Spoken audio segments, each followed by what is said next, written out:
لیکن کچھ جماعتیں ایسی ہوئیں شیعہ حضرات میں، سب نہیں، شیعہ میں بہت سارے فرقے پیدا ہوئے، تقریباً 70 فرقے تو میں پڑھ کر کے آیا، باقی ہے کتنے معلوم ہے۔ اس وقت سے حضرت عثمان غنی کی شہادت کے بعد سے جو شیعہ حضرات کی جماعتیں شروع ہوئیں، اہل تشیع بھی ان کو کہتے ہیں اور رافضی بھی ہیں، یہ ہر زمانے میں رہے اور ان میں فرقے بہت سارے ہوئے، کیسانیہ، غلات، اسماعیلیہ، دروزیہ، بزاریہ، نظاریہ، امامیہ، بہت سارے فرقے اس میں پیدا ہوئے، سب کے الگ الگ تھوڑے تھوڑے سے عقیدوں میں یا مسائل میں فرق ہے، لیکن ہے ایک ہی مینیو، کسی میں لال مرچی زیادہ، کسی میں ہلدی زیادہ، بس مینیو ایک ہی ہے، مین چیز جا کر کے وہیں پر ختم ہوتی ہے۔ حضرت علی کرم اللہ وجہہ الکریم، مولا علی کرم اللہ وجہہ الکریم کے متعلق جو عقائد گڑھے گئے، اس میں سے ایک فرقہ ایسا ہے جو حضرت علی کو خدا کے درجے تک پہنچاتا ہے، اور ان کا عقیدہ یہ بھی ہے کہ اللہ تعالی حضرت علی کی شکل میں دنیا میں آیا، نعوذ باللہ من ذالک، رب الارباب کہا، خالق کہا۔ ہم ایسے عقیدوں کے سخت خلاف ہیں، شرک ہرگز ہماری جماعت میں نہیں آ سکتا۔ حضرت علی رضی اللہ تعالیٰ عنہ کے لیے کچھ لوگوں نے الوہیت کا عقیدہ یعنی خدا ہونے کا عقیدہ بنایا، اور ایک فرقہ ایسا آیا وہ تو یہ کہنے لگے نبوت جو ہے وہ حضرت علی کو ملنے والی تھی، اور حضرت علی سوئے تھے تو اس لیے محمد صلی اللہ علیہ وسلم کو جبرائیل دے کے چلے گئے۔ یہ ایسا ہی بتا رہے ہیں جیسے نان کٹائی دے کر چلے گئے۔ ارے میاں نبوت ہے، جو جاگ رہا ہے اس کو نان کھٹائی مل گئی، جو سو رہا ہے اس کو نہیں ملی، کوئی مٹھائی ہے؟ نبوت اللہ تعالیٰ نے عالم ارواح میں ہی چن لیا ہے کہ کون نبی ہونے والا ہے، یہ سویا جاگتا ہوا معاملہ نہیں ہے۔ ابھی دنیا میں کوئی پیدا بھی نہیں ہوا تھا، صرف روحیں تھی، اسی وقت روحوں میں اللہ نے منتخب کر لیا ہے کہ کون نبی ہوگا۔ ایک بات یاد رکھیں، یہ عقیدہ مسلم عقیدہ اسلام کا کہ کوئی بھی شخص اپنی محنت، اپنی عبادت، اپنی ریاضت سے نبی ہرگز نہیں ہو سکتا، نبی صرف اللہ کے انتخاب سے ہوتا ہے۔ ہاں ولی بن سکتے ہو، آپ کثرت سے عبادت کر رہے ہو، اللہ کے ولی بن گئے، پرہیزگار بن گئے۔ ولی تو کوئی بنتا ہے کبھی عبادات سے، محنت سے، کسب سے، اور کبھی عطا سے، لیکن نبی محنت سے، عبادت سے نہیں ہوتا۔ تم 1,00,000 سال بھی سجدے میں سر جھکا کر بیٹھے رہو، نبی نہیں بنو گے۔ نبی تو اللہ تعالیٰ کے انتخاب سے، اور اب تو کسی کے نبی ہونے کا امکان ہی نہیں۔ حضور صلی اللہ تعالیٰ علیہ وسلم کے آنے کے بعد کوئی نبی نہیں آئے گا، یہ عقیدہ ضروری ہے، کیونکہ حضرت علی رضی اللہ تعالیٰ عنہ کے متعلق بہت ساری چیزیں گڑھی گئی ہیں۔ بیچ کا راستہ یہی ہے جو حق ہے، اہل سنت و جماعت کا راستہ، کہ ہم مولا کائنات علی ابن ابی طالب کرم اللہ وجہہ الکریم کو اسی عظمت کے ساتھ مانتے ہیں جیسے رسول اللہ کے صحابہ مانتے تھے، اور حضور نے جیسے ان کے متعلق فضیلت بیان فرمائی، وہی اسی حیثیت سے ہم مولا کائنات علی ابن ابی طالب رضی اللہ تعالیٰ عنہ کو سر آنکھ پر رکھتے ہیں۔ ہم ان وہابیوں کی طرح بھی نہیں جو حضرت علی رضی اللہ تعالیٰ عنہ کی شان کو گھٹاتے ہیں، نعوذ باللہ۔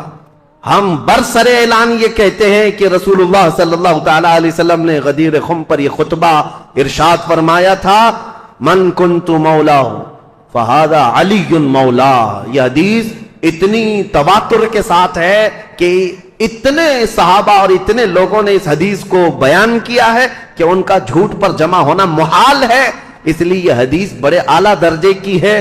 میرے آقا صلی اللہ علیہ وسلم نے فرمایا تھا، میں جس کا مولا ہوں علی بھی اس کے مولا ہے، علی بھی اس کے مولا ہیں۔ اب اس حدیث کو لے کر کے بھی بہت سارے لوگ ہنگامہ مچاتے ہیں کہ رسول اللہ صلی اللہ تعالیٰ علیہ وسلم تمام نبیوں کے مولا ہیں، تو حضرت علی نبیوں کے بھی مولا ہیں، وہ نبیوں کے اوپر بھی لے کر چلے گئے، کیونکہ یہ حدیث ہے۔ حضور نے فرمایا مولا کے عربی میں کئی معنی ہیں۔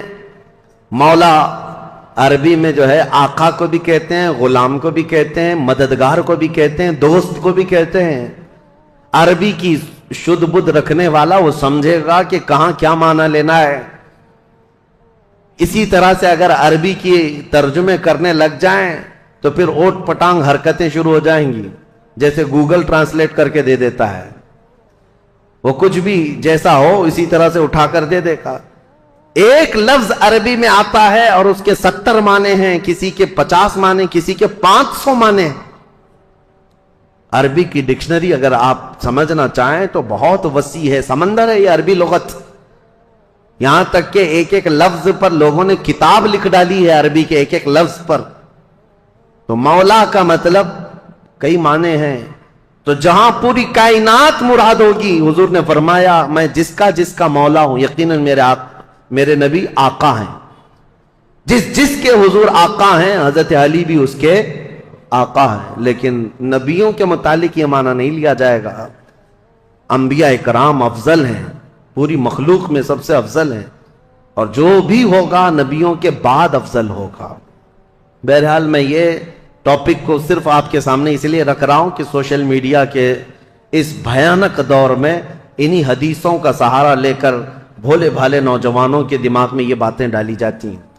یہ چیزیں بھی لائی گئی ہیں حضرت علی نبیوں سے افضل ہیں، نہیں، اللہ کے انبیاء جتنے نبی ہیں وہ کائنات میں روئے زمین میں سب سے افضل انسان ہیں، اور ان کے بعد دوسرے صحابہ میں افضلیت ہے۔ سیدنا علی بن ابی طالب کرم اللہ وجہہ الکریم کے کمالات، اب میں آپ کو کیا بتاؤں کہ قرآن پاک کی جو آیت میں نے پڑھی ہے، محمد الرسول اللہ والذین معہ اشداء علی الکفار رحماء بینہم تراہم رکعا سجدا، ان میں یہ چاروں خلفائے راشدین کا ذکر آ گیا ہے۔ یعنی مفسرین یہ فرماتے ہیں اس آیت میں حضرت علی رضی اللہ تعالیٰ عنہ کا ذکر بھی ہے، اور ابن عساکر نے تو یہ روایت کیا ہے کہ قرآن کی تقریباً 300 آیتیں ایسی ہیں جس میں حضرت علی رضی اللہ تعالیٰ عنہ کی فضیلت ثابت ہوتی ہے۔ اتنی بڑی بات ہے یہ، مولا علی کرم اللہ وجہہ الکریم کے فضائل و مناقب بے شمار ہیں۔ اب ان کا دور کیسے آیا، ان کی فضیلتیں آپ سنتے رہتے ہیں، اور سچ فرمایا شاعر نے ان کی فضیلت میں ایک جملہ کافی ہے، شاہ مرداں شیر یزداں قوت پروردگار، لا فتح الا علی لا سیف الا ذوالفقار۔ فارسی کا یہ لفظ ہے، فارسی کا یہ شعر ہے جس میں شاعر یہ کہتا ہے شاہ مرداں، یعنی انسانوں کا کوئی بادشاہ ہے تو مولا کائنات علی بن ابی طالب ہے، شیر یزداں اللہ کا کوئی شیر ہے تو علی بن ابی طالب ہے۔ قوت پروردگار، دنیا میں اگر کسی کے پاس رب تبارک و تعالیٰ کی عطا کی ہوئی طاقت ہے، مظہر ہے کوئی، تو علی بن ابی طالب کو دیکھا جائے۔ لا فتح الا علی، شاعر یہ کہتا ہے حقیقت میں جوان کہلانے کے لائق کوئی ہے تو ابو طالب کا بیٹا علی ہے، اور پھر اگر تلوار کسی کی ذکر کرنے کے لائق ہے تو وہ ذوالفقار حیدری علی کی تلوار ہے۔ یہ ان کی تعریف میں کل ملا کر کے یہ جو جملے ہیں سب اس میں جمع ہو گئے۔ حضرت علی بن ابی طالب رضی اللہ تعالیٰ عنہ جنگ بدر میں جو کردار ادا کیے ہیں وہ بیان سے باہر ہے۔ جتنے لوگوں پر آپ بڑھ چڑھ کر کے حملہ کرتے رہے کفار و مشرکین کو جوانی کے عالم میں، حضرت علی رضی اللہ تعالیٰ عنہ کے متعلق یہ بیان کیا، بہت ہٹا کٹا جسم تھا، بہت توانا تھے طاقت سے، کافی بھاری آپ کا پیٹ تھا، اور لوہے کا خود پہننے کی وجہ سے ہمیشہ تو سر کے بال نکل گئے تھے۔ اتنی جنگوں میں شرکت فرماتے رہے، لوہے کی وہ ٹوپی ہوا کرتی تھی، اور وہ وقت آپ یاد کریں 7 ہجری جب رسول کریم صلی اللہ تعالی علیہ وسلم صحابہ کو لے کر خیبر نکلے تھے، تقریباً مدینے سے 200 کلومیٹر دور یہ خیبر کی وادی ہے جہاں یہودیوں نے اپنا اڈا بنا لیا تھا، اور مسلمانوں کے خلاف روزانہ نت نئے فتنے وہاں سے نکلتے تھے اور منصوبے بنائے جاتے تھے حضور کے خلاف، مدینے کے خلاف، اور مکہ کے مشرکین بھی اس میں حصہ لیتے تھے۔ نبی کریم صلی اللہ تعالی علیہ وسلم کو خبر یہ ہوئی کہ خیبر کے یہودی ایک جنگ کرنے کے لیے آ رہے ہیں مدینے، اور انہوں نے مکہ کے کافروں کو بھی بلا لیا ہے، نجد کے کافروں کو بھی بلا لیا ہے، سب کو جمع کر کے دعوت دی ہے۔ حضور کو جیسی یہ خبر ملی، ابھی یہودی خیبر سے نکلتے کیا رسول اللہ خود صحابہ کے ساتھ خیبر پہنچ گئے، اور میں نے یہ خیبر کی تفصیلی جنگ کا بیان آپ کے سامنے پیش کر چکا ہوں جمعہ میں، جیسے سیرت مصطفیٰ کا جو درس کنٹینیو چلتا ہے اس میں جنگ خیبر میں نے بیان کیا ہے۔ یہ سخت قسم کی جنگ تھی، یہودی بڑے بڑے قلعوں میں وہاں پر محفوظ رہتے تھے، اتنے بڑے قلعے تھے ان کے، آج تک وہ موجود ہیں 1400 سال کے بعد آج بھی وہ قلعے وہاں پر ویسی ہیں۔ ان یہودیوں کی پناہ گاہ تھی، اس میں بیٹھ کر کے حملے کرتے تھے، اور ان کا یقین تھا یہ کہ ان قلعوں کو کوئی عبور نہیں کر سکتا۔ جب صحابہ وہاں پہنچے تھے یہودیوں کی حالت خراب تھی، اور ان کے ہاں ایک مرحب نامی شخص تھا جس کا دعویٰ تھا وہ 1000 آدمیوں سے اکیلا لڑ سکتا ہے، 1000 انسانوں سے اکیلا لڑ سکتا ہے۔ خیبر میں چھوٹی چھوٹی جنگیں ہوئی، وہاں کے جتنے قلعے تھے وہ صحابہ جب فتح کرنے لگ گئے تو آخری جو ان کا قلعہ تھا مرحب، جس کے انتظام پر لگا رہتا تھا، یہودیوں نے اس کو اتارا تھا مرحب کو، کہ اب آخر میں اب تمہاری باری ہے، اگر تم نہیں بچا پائے ان مسلمانوں سے تو ہمیں کوئی نہیں بچا پائے گا۔ مرحب مسلمانوں سے جنگ کرنے کو اپنی توہین سمجھتا تھا کہ یہ چھوٹے بادیہ نشین لوگ ہیں، کھجور کھا کر زندگی گزارتے ہیں، پیون لگے کپڑے پہنتے ہیں، ان کے پیروں میں چپل تک نہیں ہوتی، یہ ہم سے جنگ کرنے آئے ہیں۔ بڑے تحقیر سے حقارت سے دیکھا کرتا، لیکن اب حالات ایسے تھے کہ یہ پورے مسلمان گردنوں پر سوار ہو کر کھڑے تھے، اب تو ڈیفنس کرنا ہی تھا۔ مرحب جب اپنے قلعے سے باہر آیا تو یہ سخت قسم کی جنگ تاریخ اسلام میں لکھی گئی ہے، کیونکہ خیبر فتح ہونے کے بعد ہی سارے فتوحات کا دروازہ کھل گیا ہے اسلام کے لیے۔ ساری فتحیں جتنی ہوئی یہ خیبر کے بعد، فتوحات کا دروازہ کھل گیا تھا جو رکنے کا نام نہیں لیتا۔ تو جیسے ہی مرحب سامنے آیا تو اس نے پکار کر کے یہ کہا شعر پڑھتے ہوئے کہ تمہیں پتا ہے کہ خیبر پورا مجھے پہچانتا ہے، یہاں کے در و دیوار سے پوچھو کہ مرحب کس کا نام ہے۔ مرحب کی آواز سے اور اس کے چلنے پھرنے سے یہاں کے پتھر بھی کانپتے ہیں۔ وہ رجزی اشعار پڑھ رہا تھا۔ تو حضرت علی کرم اللہ وجہہ الکریم اس جنگ میں کیسے شریک ہوئے تھے؟ یہ 3 دن تک کنٹینیو چل رہی تھی، صحابہ کو فتح نہیں مل رہی تھی، کچھ صحابہ شہید بھی ہو گئے تھے، اور رات کے وقت رسول کریم صلی اللہ تعالی علیہ وسلم بیٹھے اور کہا کل کی صبح ہونے دو، میرے ہاتھ میں جو پرچم ہے میں ایسے کو دوں گا جس کو اللہ اس کے رسول بے حد چاہتے، اور اللہ تعالیٰ نے اس کے ہاتھ میں یہ فتح رکھی ہے۔ صحابہ کہتے ہیں پوری رات ہم نہیں سوئے۔ حضور نے جو یہ بشارت دی تھی اس میں بشارتیں کیا کہتی ہیں؟ ایک تو یہ تھی کہ قلعہ اس کے ہاتھ فتح ہوگا، دوسرا یہ کہ اللہ اس کو اور اس کے رسول بے حد اسے چاہتے ہیں۔ حضرت عمر کہتے ہیں ہمیں غالب گمان یہی رہتا تھا کہ شاید جھنڈا ہمارے ہاتھ میں آئے گا۔ صبح اسی طرح رات کروٹ لے کر صحابہ نے گزاری تھی کہ ہمارا نام آ جائے گا۔ جیسی صبح ہوئی نبی کریم صلی اللہ تعالیٰ علیہ وسلم نے صحابہ کی جماعت کو جمع کیا، سب گردنیں اٹھا کر حضور کو دیکھ رہے تھے کہ یہ جھنڈا کس کے ہاتھ میں ہوگا۔ پھر رسول کریم صلی اللہ تعالیٰ علیہ وسلم نے پکار کر کہا علی بن ابی طالب کہاں ہے؟ اس جماعت میں وہ تھے ہی نہیں وہ صحابہ، کیونکہ اس وقت وہ بیمار تھے، بخار بھی سخت تھا۔ حضور صلی اللہ تعالیٰ علیہ وسلم سے عرض کیا یا رسول اللہ صلی اللہ علیہ وسلم ان کی آنکھوں میں آشوب آیا ہے، جو لال ہو جاتی ہیں آنکھیں، تو آنکھیں لال ہو گئی ہیں اور بخار زدہ ہیں۔ حضور نے فرمایا اسی حالت میں ان کو لے کے آؤ۔ بستر سے اٹھا کر حضرت علی کو لایا گیا، آنکھوں سے پانی بہ رہا تھا۔ نبی کریم صلی اللہ تعالیٰ علیہ وسلم نے اپنا لعاب پاک ان کی آنکھوں پہ لگایا۔ حضرت علی کہتے ہیں میری آنکھیں اخیر زمانے تک اتنی تیز نظر آتے تھا جس کا کوئی اندازہ نہیں کر سکتا۔ حضرت علی رضی اللہ تعالیٰ عنہ کے ہاتھ میں حضور نے جھنڈا دیا اور کہا جاؤ، اللہ اس کے رسول تمہیں بے حد چاہتے ہیں اور یہ فتح تمہارے نام رکھی ہے۔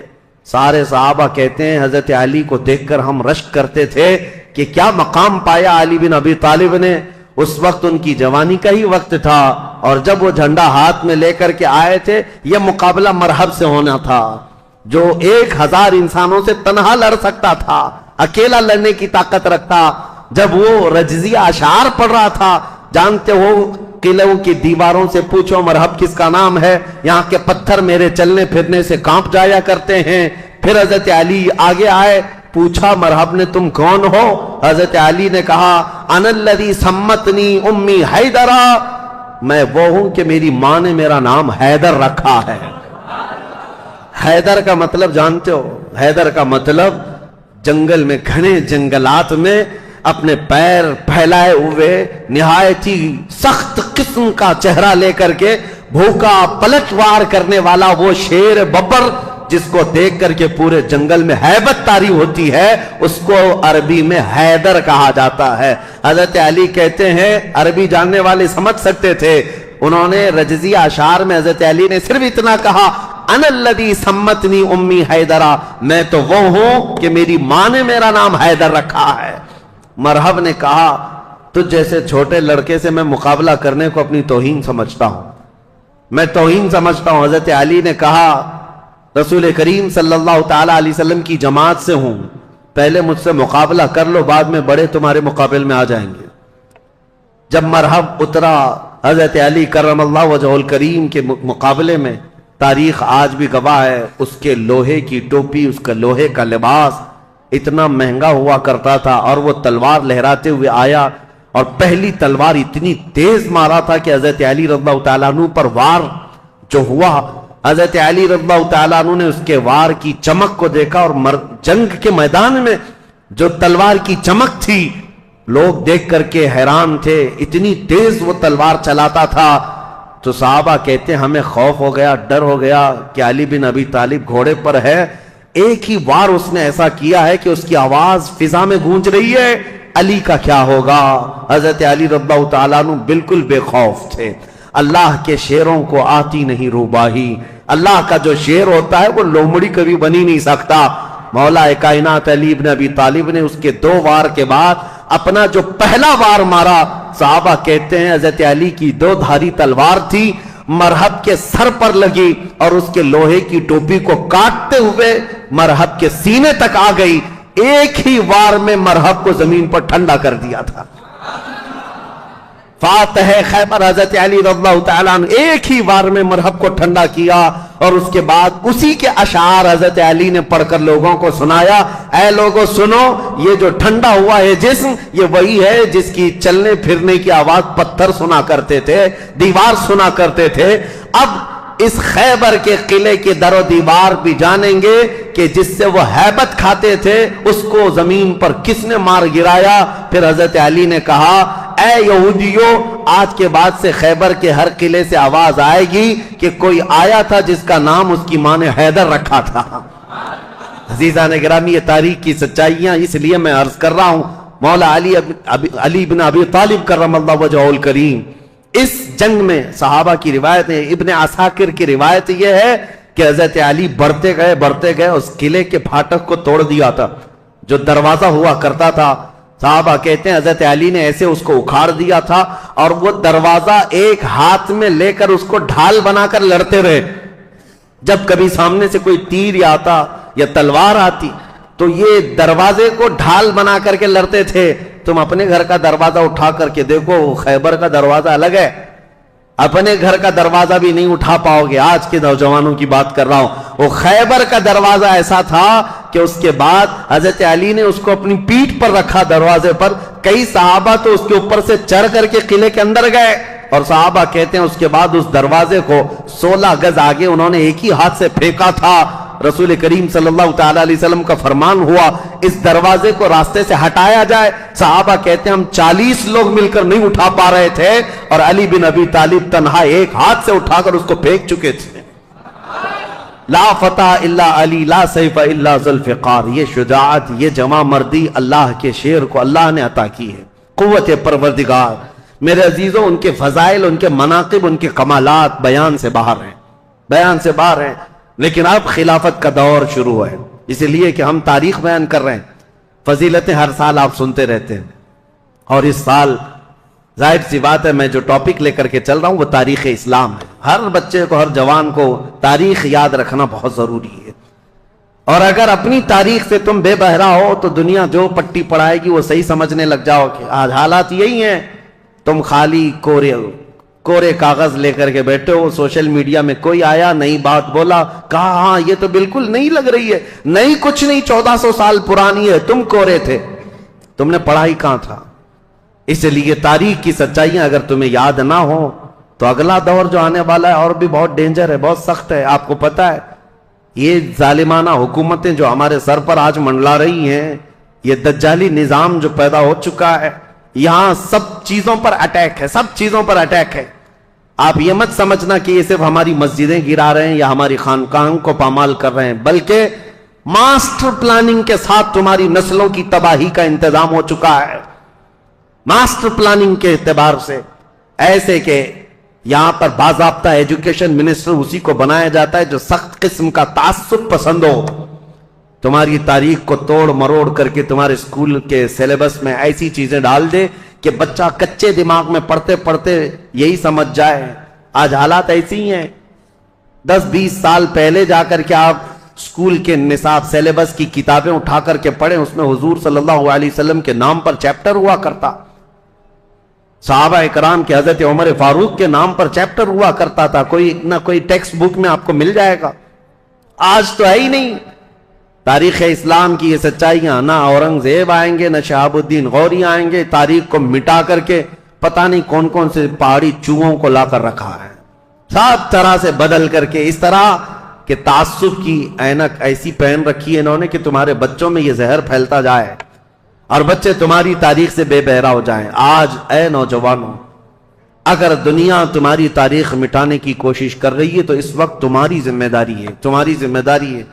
میں رشیا کی ایک چھوٹی سی کنٹری جہاں قرآن پر پابندی لگا کر تقریباً 70 سال گزر چکے تھے، 60 یا 70 سال، سوویت یونین کی لڑائیوں میں، اس سے پہلے جو وہاں کے حالات تھے، مارکسزم، لینن کا جو انقلاب آیا تھا، ریولوشن، کچھ ممالک ایسے سخت اسٹرگل کر چکے ہیں، مسلمانوں کی اذانیں بھی بنتی، قرآن پر پابندی ایسی لگی تھی۔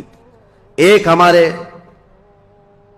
اس تاریخ کو بیان کرنے والے ایک عالم دین ہے، انہوں نے کہا کہ اس ملک میں جانا ہوا تھا، مسجد نام کی کوئی چیز ہی نہیں تھی، ایک جگہ گئے بازار میں تو لوگوں سے معلوم کیا کہ آج جمعہ ہے، کہیں نماز ہے، تو دکان میں بیٹھا ہوا آدمی ہاتھ پکڑ کر لے گیا، ایک دروازہ کھولا، اس دروازے کے اندر دروازہ، اس کے بعد جانے کے بعد ایک کمرہ ہے، وہاں پر کچھ لوگ نماز پڑھ رہے ہیں۔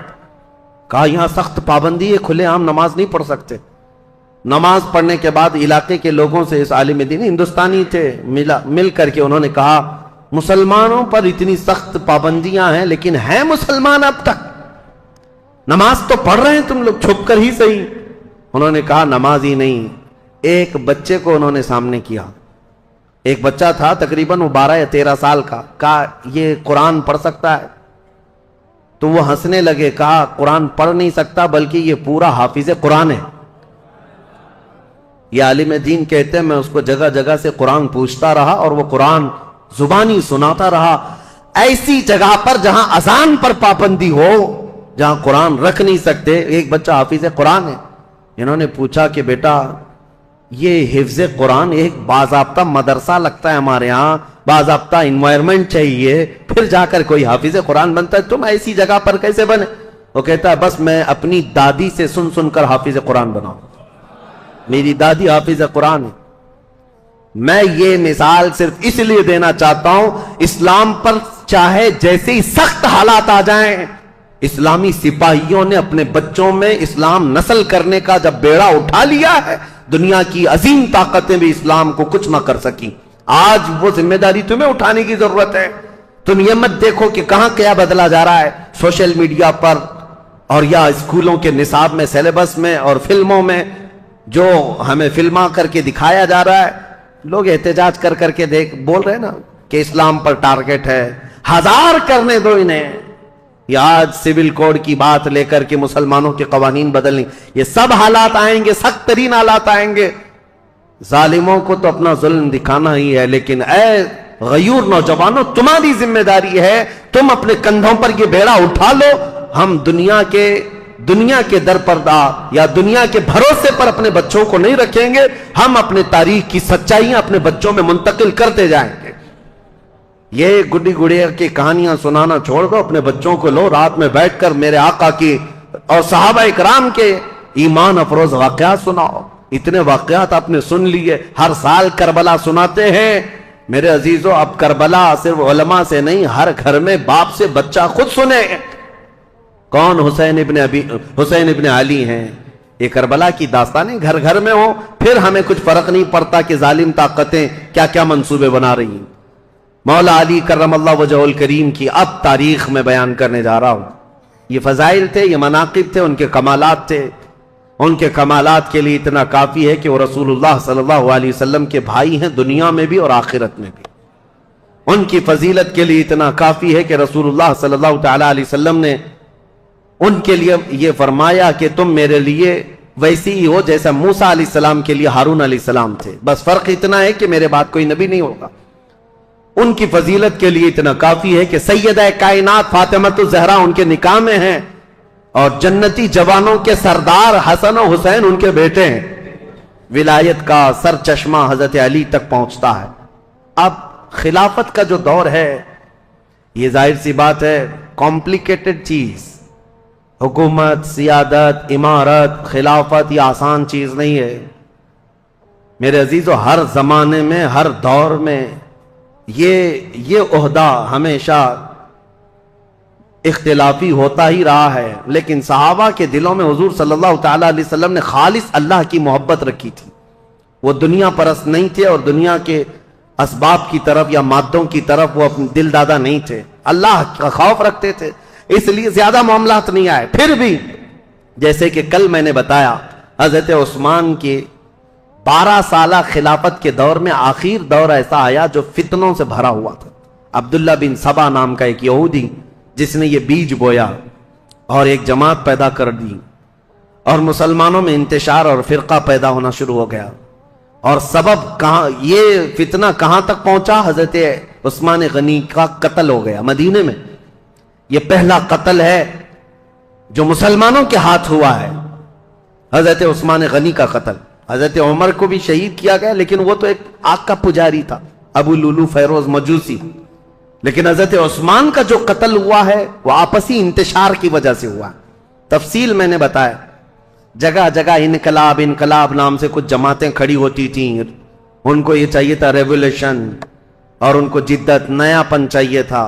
حضرت عثمان کا خلافت کا زمانہ 12 سال ہو رہا تھا، اور یہ وقت یہاں تک آ پہنچا کہ مدینے میں پہنچ کر کے ان سبائیوں نے، مصر کے رہنے والے بلوائیوں نے حضرت عثمان کا قتل کر دیا۔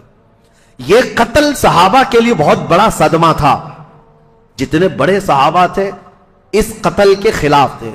خود حضرت علی کرم اللہ وجہہ الکریم اس کی سخت مذمت کرتے رہے اور کہتے رہے کہ رسول اللہ صلی اللہ علیہ وسلم کے حرم مدینہ کو جس نے حلال کر دیا خون سے حضرت عثمان کے، وہ دنیا کا بدترین شخص ہے۔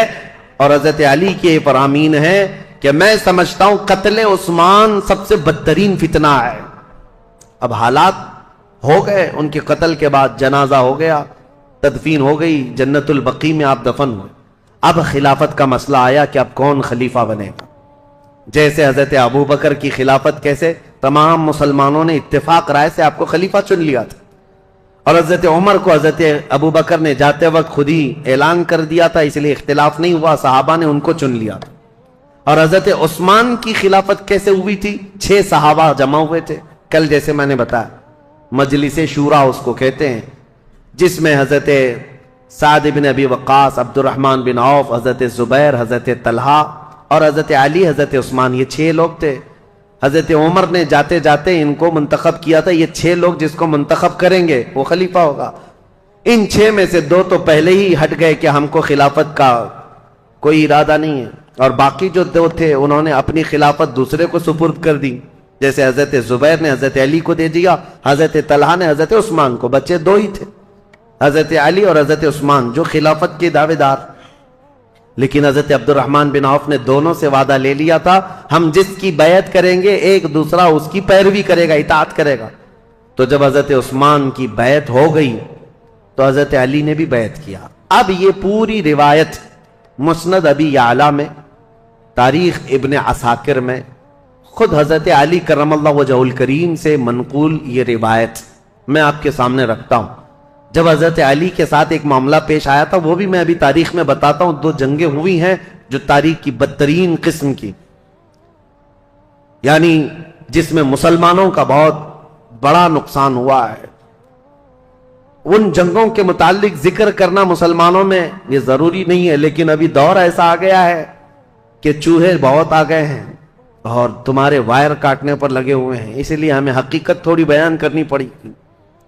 جنگ جمل، جنگ صفین کے متعلق خلفشار مچا کر رکھا ہے کچھ لوگوں نے، اس لیے حقیقت کیا ہے وہ بتاؤں گا. اس وقت جب بصرہ میں گئے تھے حضرت علی، ایک مشہور تابعی ہیں اور ایک صحابی ہیں حضرت احنف بن قیس، انہوں نے پوچھا تھا حضرت علی سے، اے علی آج آپ اپنے گھوڑے پر سوار ہو کر بصرہ تک آ گئے ہیں، آپ یہ بتائیں رسول پاک صلی اللہ تعالی علیہ وسلم نے کیا آپ کو اس کا حکم دیا تھا، یا آپ یہاں تک کس لیے آئے؟ تب حضرت علی نے تفصیلاً ایک حدیث پر جو حضرت علی سے مروی ہے بیان کیا، کہا لوگوں سنو، میری قرابت رسول اللہ سے کیا ہے وہ بتانے کی چندہ ضرورت نہیں، میری رشتہ داری کیا ہے، لیکن جب رسول کریم صلی اللہ تعالی علیہ وسلم کی وفات ہوئی تو ہمیں ڈر یہ تھا کہ اختلاف پیدا ہو جائے گا مسلمانوں میں، لیکن اللہ کریم ایسا کرم کیا کہ حضرت ابو بکر صدیق کو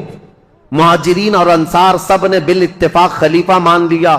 حضرت علی کہتے میں بھی اس میں تھا، میں نے بھی حضرت ابو بکر کی خلافت کو تسلیم کیا، اور صرف اتنا نہیں کہ نہ چاہتے ہوئے، بلکہ حضرت علی کہتے وہ اس کے اہل تھے اور اس کے حقدار تھے، ان سے افضل ہم میں کوئی نہیں تھا، میں نے ان کی خلافت کو تسلیم کیا. اور جب انہوں نے جنگوں میں شرکت کا کہا میں نے جنگوں میں شرکت کی، جتنا انہوں نے مجھے حصہ دیا میں اس میں سے حصہ لیتا رہا. لیکن جب حضرت ابو بکر صدیق کا انتقال ہوا تو حضرت علی کہتے ہیں میرے دل میں یہ خیال تھا، لیکن حضرت ابو بکر نے جانے سے پہلے ہی ایک وصیت کر دی تھی مسلمانوں کو حضرت عمر کے نام پر کہ عمر بن خطاب کو میں صحیح سمجھتا ہوں، تم لوگ اپنا اس کو منتخب کر لو. تو حضرت علی کہتے ہیں حضرت ابو بکر کی ہم حد درجہ تعظیم کرتے تھے، اس لیے ان کے فرمان کے آگے کوئی جا نہیں سکتا تھا. حضرت عمر کو ہم نے خلیفہ بنایا. حضرت علی کہتے ہیں میں نے حضرت عمر کے 10 سالہ زمانے میں جتنی جنگیں انہوں نے مجھے جہاں جہاں بھیجا میں نے شرکت کی، جو مال غنیمت ملتا تھا ان کی طرف سے میں نے سب لیا، اور ہر چیز میں ان کے شانہ بشانہ رہا. پھر جب حضرت عمر کا انتقال ہوا تو وہ کہتے ہیں کہ وہ مجلس شورا بنا کر گئے تھے 6 لوگوں کی، اس میں میں بھی تھا، اور اس میں 6 لوگوں میں جب انتخاب کرنے کی بات آئی تو 2 ہٹ گئے اور 2 نے ہمارے حوالے کر دیا. لاسٹ میں 2 بچ گئے، علی اور عثمان رضی اللہ تعالیٰ عنہما. حضرت علی کہتے ہیں چونکہ عبد الرحمن بن عوف نے مجھ سے یہ وعدہ لیا تھا، وہ 6 میں سے ایک صحابی عبد الرحمن بن عوف بھی ہیں، انہوں نے حضرت علی سے وعدہ لیا تھا اے علی اگر آپ کے علاوہ میں کسی اور کے ہاتھ میں بیعت کروں تو کیا آپ اس کے خلاف جائیں گے؟ حضرت علی کہتے ہیں ہرگز نہیں جاؤں گا، آپ جس کی بیعت کو قبول کریں گے میں بھی اس کی بیعت کو قبول کروں گا. حضرت علی کہتے ہیں جب عبد الرحمن بن عوف نے مجھ سے یہ وعدہ لیا تھا اور وعدے کے بعد انہوں نے حضرت عثمان کے ہاتھ میں بیعت کر لی تو میں اپنے وعدے کے خلاف نہیں جا سکتا، میں نے بھی حضرت عثمان کے ہاتھ میں بیعت کر لی. یہ حضرت علی کی خود بیان کردہ روایت میں آپ کے سامنے رکھ رہا ہوں. اور پھر 12 سال گزر گئے حضرت عثمان کے. حضرت علی کہتے ہیں پھر حالات ایسے سنگین ہو گئے کہ حضرت عثمان کا قتل ہو گیا، جو بالکل میرے وہم و گمان میں نہ تھا کہ قتل تک ہو جائے گا. معاملات بدل رہے تھے، فتنہ پھیل چکا تھا، لیکن اتنے سنگین حالات بن گئے کہ ان کا قتل ہو گیا جس سے ہم ہرگز راضی نہیں. اب اس کے بعد بات آتی ہے خلیفہ چننے کی. حضرت زبیر، حضرت طلحہ، یہ 2 ایسے صحابہ ہیں جو عشرہ مبشرہ میں سے رسول اللہ صلی اللہ علیہ وسلم نے جن کو دنیا میں جنت کی بشارت دی، ان میں 2 یہ ہیں. یہ صحابہ بڑے صحابہ کہلاتے تھے، مدینے میں جتنے تھے سب آئے، سب آ کر حضرت علی کے پاس کہنے لگے آپ اپنی بیعت کا اعلان کر دیں اور آپ خلیفہ ہیں. حضرت علی نے کہا مجھے اس کی خواہش نہیں، میں خلیفہ کی بجائے وزیر بننا پسند کروں گا، تم میں سے جو چاہے خلیفہ بن جاؤ. کیونکہ حالات ایسے تھے اس وقت حضرت علی کو خلیفہ بنایا جا رہا ہے جب انتشار بہت پھیل چکا تھا، امن کا دور نہیں تھا، جگہ جگہ جماعتیں کھڑی ہو گئی تھیں، صبائی فتنہ، کوفہ میں الگ، بصرہ میں الگ، عراق میں الگ، اور شام میں الگ، اور مدینہ مکہ والے الگ. یہ حالات پر حضرت علی کو خلیفہ بنایا جا رہا ہے. حضرت علی نے منع کیا، اس کے بعد پھر لوگوں نے اصرار کیا آپ سے بہتر ہماری جماعت میں کوئی نہیں. حضرت علی کہتے ہیں جب انہوں نے اصرار کیا تو میں نے اللہ اس کے رسول کے احکام کی شرط پر اور خلفائے ثلاثہ جو گزر چکے ان کی اتباع، ان کی پیروی پر سب کی بیعت لینا شروع کیا. حضرت علی جب بیعت لینے لگے، یہ تقریباً 35 ہجری کا واقعہ ہے. حضور صلی اللہ تعالی علیہ وسلم کی وفات کو 25 سال گزر چکے تھے. یہ 35ویں ہجری میں حضرت علی رضی اللہ تعالیٰ عنہ خلافت پر متمکن ہوئے مدینہ طیبہ میں. اب خلافت کا پہلا دور ہے، یعنی ابھی پہلا دن ہے. آپ بہترین خطیب تھے. حضرت علی کرم اللہ وجہ الکریم خطبہ بہت اعلیٰ دیا کرتے. خطبے کے بعد آپ یہ جو فتنہ پھیلا تھا اس کو ٹھنڈا کرنے کے لیے کوششیں فرما رہے تھے. لیکن اسی اثنا میں ہوا کیا، حضرت علی رضی اللہ تعالیٰ عنہ نے چند دنوں کے بعد بہت سخت قسم کے فیصلے لیے. اس سے معاملات اور سخت ہو گئے. کیا؟ آپ نے ملک شام کے گورنر امیر معاویہ رضی اللہ تعالی جو 22 سال سے گورنر تھے حضرت عمر کے زمانے سے، حضرت علی یہ کہتے تھے کہ اب ان کو گورنری سے میں معزول کرتا ہوں. حضرت امیر معاویہ کو اور مصر کے گورنر کو اور کئی جگہ کے گورنروں کو ایک ساتھ معزول کرنے کے لیٹر آپ نے جاری کر دی. جبکہ جو اکابر صحابہ تھے اس میں حضرت ابو موسیٰ اشعری، حضرت عمرو بن عاص، کئی صحابہ آ کر آپ کو مشورہ یہ دے رہے تھے کہ اس وقت یہ فیصلہ لینا اچھا نہیں ہے، حالات بہت بگڑے ہوئے. حضرت عثمان کا قتل ہوا ہے، پہلے آپ اپنی بیعت سب سے لے لیجئے، اس کے بعد ان کے معزول کرنے کا حکم جاری کیجئے. حضرت علی نے حالات کی سنگینی کے اعتبار سے یہ خط جاری تو کر دیا، لیٹر بھیج دیا. پھر میں کہتا ہوں ادب کا دائرہ ساتھ رکھنا ہے سنیوں، ٹولنا نہیں صحابہ کو ادھر ادھر. حالات جو ہوئے جیسے ہوئے، لیکن وہ رسول اللہ کے صحابہ ہیں. ان کے اختلافات یا ان کے مشاجرات کو بیان کرنا ہی حرام ہے، لیکن یہاں تاریخی سچائیاں تمہارے ذہنوں میں رہیں، اس لیے میں یہ عرض کر رہا ہوں تاکہ کوئی دوسرا چوہا آ کر کے تمہیں کبھی اس کے بارے میں کبھی اس کے بارے میں نہ بیان کرتے. جیسے حضرت امیر معاویہ کو ٹرول کرتے کرتے آج اتنی گندی باتیں کہنے لگ گئے لوگ جو حقیقت میں ہے نہیں. ہاں کچھ معاملات تو ہوئے ہیں لیکن ایسے نہیں ہیں. حضرت علی نے ان کی معزولی کا لیٹر جاری کیا، حالات سنگین ہو گئے. ظاہر سی بات ہے 22 سال سے وہ گورنر تھے. اب یہاں حالات یہ ہو گئے کہ حضرت امیر معاویہ نے سب سے پہلے یہ اعلان کیا کہ حضرت علی اب خلیفہ اگر ہو گئے ہیں تو ان کی خلافت کا پہلا کام یہ ہونا چاہیے جنہوں نے حضرت عثمان ابن عفان کو قتل کیا، پہلے ان قاتلوں کو پکڑ کر قصاص لینا چاہیے. خلیفہ اسلام کا قتل ہوا ہے، عام آدمی کا قتل نہیں ہوا ہے. خلیفہ اسلام کو قتل کرنے کا مطلب اسلام کے پلر کو ہلا دینا. حضرت امیر معاویہ شد و مت سے بہت زور شور سے یہ مطالبہ شروع کر دی، اور مطالبے میں بھی اتنا کہ حضرت امیر معاویہ نے مدینے ایک قاصد کو بھیجا اور حالات معلوم کر کے حضرت عثمان کا وہ جبہ منگوایا جس میں ان کی شہادت ہوئی تھی. وہ خون سے تر بتر تھا. حضرت عثمان جس میں شہید ہوئے تھے وہ جبہ موجود تھا، اور ان کی بیوی حضرت نائلہ اس وقت موجود تھی جو حضرت عثمان کے گھر میں ان کی انگلیاں کٹ گئی تھی، بیچ بچاؤ میں یا زخمی ہو گئی تھی. ان کی کٹی ہوئی انگلیاں اور حضرت عثمان کا جبہ حضرت امیر معاویہ نے دمشق ملک شام منگوایا.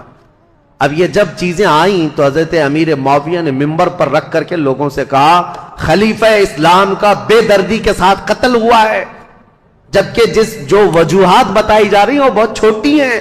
حضرت عثمان نے غلطی کیا کی تھی، ان کا جرم کیا تھا جس کی وجہ سے یہ قتل ہوئے. اور یہ جبہ جیسی ہی ملک شام میں پہنچا ہنگامہ برپا ہو گیا. تقریباً 60,000 لوگ کھڑے ہو گئے یہ مطالبہ کرنے کے لیے کہ خلیفہ اسلام عثمان بن عفان کے قتل کا قصاص لینا ضروری ہے. جن لوگوں نے قتل کیا ہے خلیفہ اسلام کو، ان کا مطالبہ کرنا اپنی جگہ پر تھا. ظاہر سی بات ہے آج کے دور میں میں آپ کو بتاؤں، ملک کے پریزیڈنٹ پر کوئی حملہ کر دے یا ملک کے پی ایم پر کوئی حملہ کر دے تو پورے ملک کی عزت کا مسئلہ ہو جاتا ہے. عام چیز نہیں، اسی لیے سیکورٹی بھی بہت رکھی جاتی ہے. اور اگر ہو گیا تو اس کے بعد حالات کیا ہوتے ہیں؟ جو نیا بیٹھے گا اس کے لیے سب سے پہلا مطالبہ یہی کیا جائے گا جن لوگوں نے ان کا قتل کیا ہے پہلے ان کو پکڑو. یہ مطالبہ ہوتا ہے. ارے میاں پی ایم اور پریزیڈنٹ تو بہت دور کی بات ہے، ہمارے ہاں کوئی عام آدمی بھی مر جائے تو لوگ مطالبہ کرتے ہیں کہ قاتل کو پکڑو، کلر کون ہے اس کو سزا دو. یہ تو مطالبہ ہوتا ہی ہے، پروٹیسٹ ہوتے ہیں.